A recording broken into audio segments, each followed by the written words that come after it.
We have an update from Bungie in regards to legacy focusing and that crazy article that they dropped yesterday. It created mass confusion and hysteria because it would seem as though you could get Trials Adept weapons potentially by not even playing Trials, which we had confirmation of that is not accurate, but then also you could potentially get an Adept without having actually gone flawless by having a 7-win ticket and paying a more steep price.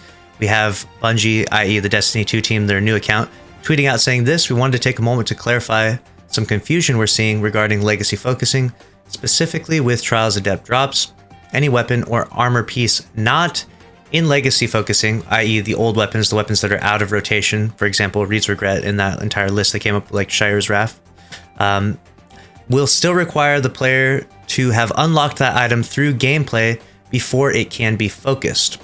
So, for example, if you wanted to get the Adept Exalted Truth's hand cannon, you would have to have had unlocked it in collections. You would have had to have gone flawless at some point in time in order to use the focusing costs in order to get a roll of that weapon. So, a bit of clarification. A lot of people were actually pretty excited about this and thought it wouldn't be too bad of a deal to allow people to buy Adepts if they just played a ton of Trials. For example, if you jumped into Trials, you suffered, you got beat up, but eventually you got 7 wins on a card that was not flawless, right? You just got 7 wins on a card. And that plus all the more expensive costs you could just buy an Adept seemed kind of like a fair trade.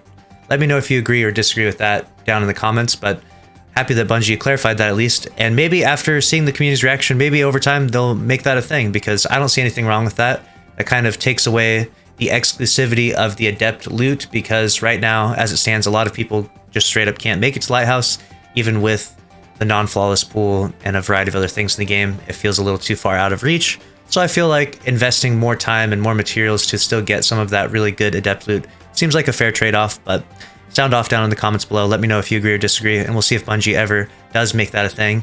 But that's an update we got from Bungie today, and I wanted to give you that news story. Make sure you're subscribed here with notifications on if you want to stay up to date on all things Destiny 2. Smash the like button. I'll see you in the next one. Later.